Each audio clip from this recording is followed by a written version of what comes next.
All right, I'm just going to say this right up front. I got my NX-01 uniforms in Lower Decks. It makes me so happy. Gotta love it when I get my Enterprise love.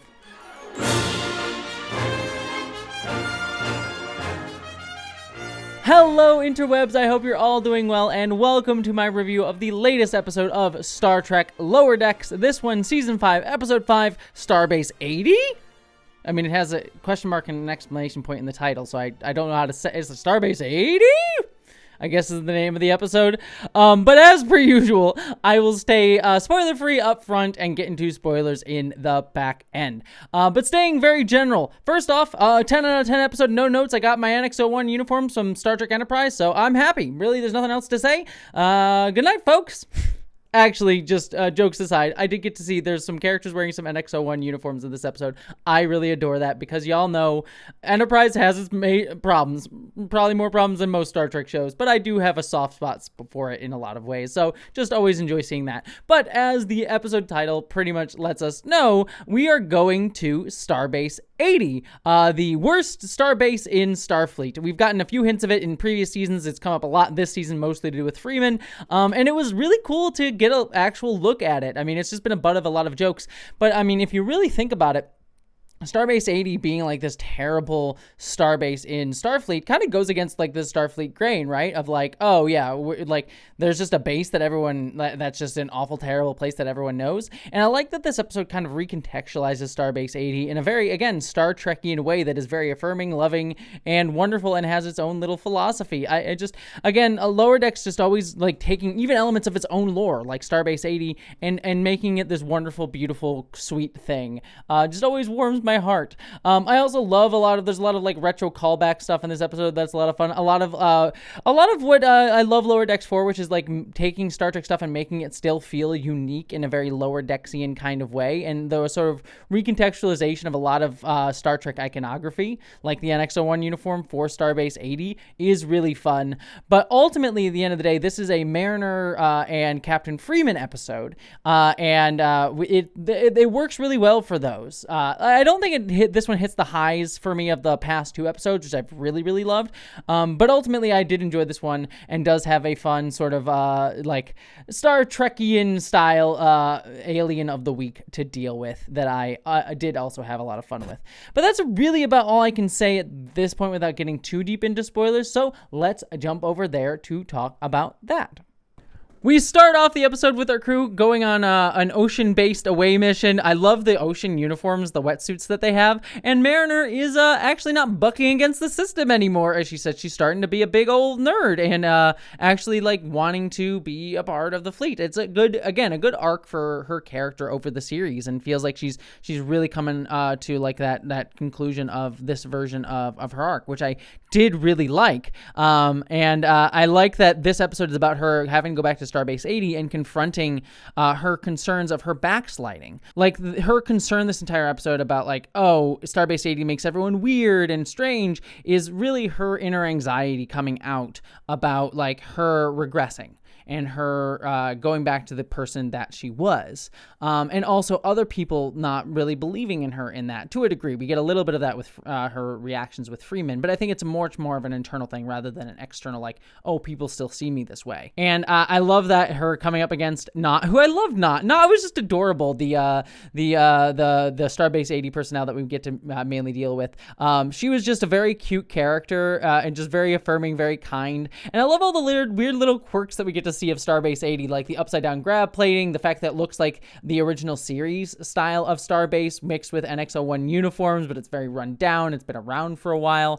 All of that was very, very fun, and getting to see the promenade of the Starbase with like the bar and the old vintage uniforms from the long dead men, as they say, was cute. The corn dog vendor was really adorable. And also I love the fact that we get that Not as an Elurian. There is a little bit of a speciesist joke from Mariner at one point. She's like, oh, a young Elurian is just a regular person. I'm like, Mariner, first off, that's a little bit speciesist. Second of all, Elurians are also a little bit psychic. So, not just a regular person. Come on. But yeah, it's a little bit speciesist just saying regular person as if like humans are the norm. Humans aren't the norm in Space, Mariner. You should know better than that. But that aside, me just being a nitpicking asshole, I loved her like constantly being like, oh, there's the weird thing. Oh, there's the weird thing. And I like that the weirdness was actually coming from the Cerritos. We have this entity that is non-corporeal entity that is taking over people's bodies and turning them into wall-licking zombies, which are like, there's some moments where they're like licking like the side of the wall in Starbase 80, which look very dirty. And I'm like, ooh, my worry for the germs is very concerned.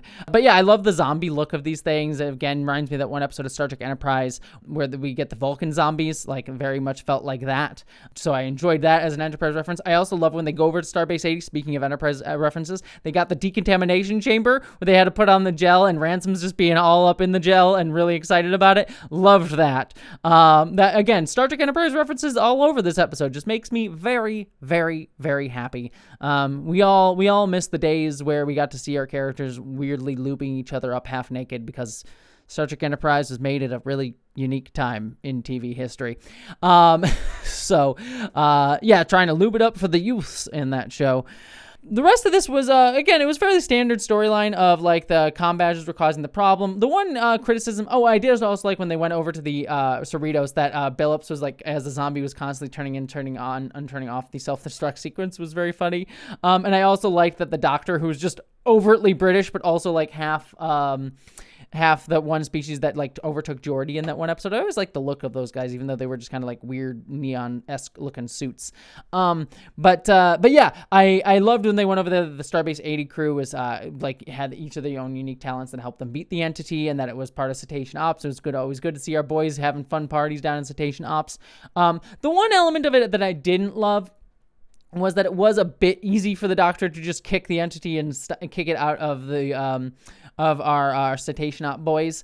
But other than that, that was my only negative. I mean, the overall arc of Mariner needing to learn that like second chances are good, and that she deserves a second chance was, I think, really the emotional arc. I just think the plot resolution of that was a bit simple, but the emotional arc was solid. And I did like that Starbase 80 in Knott's point of view is about second chances, and that's what it represents to her, and that's what Mariner kind of needs. She needs to believe that she deserves a second chance, and that was really her anxiety of like, do I really deserve it coming out here? So loved all of that. We also have our second side of the episode where we have Freeman working with Ransom to try to find the chief engineer. Love all of these little bits, like when Ransom is excited about the stairs, like, yeah, my glutes, and Freeman just being tired walking up them, or when they have to use the handles for the elevator, and him kind of having a little bit of an ageist joke accidentally at Captain Freeman's expense, being like, oh, did you use this when you were an ensign? She's like, I'm not that old, dang it.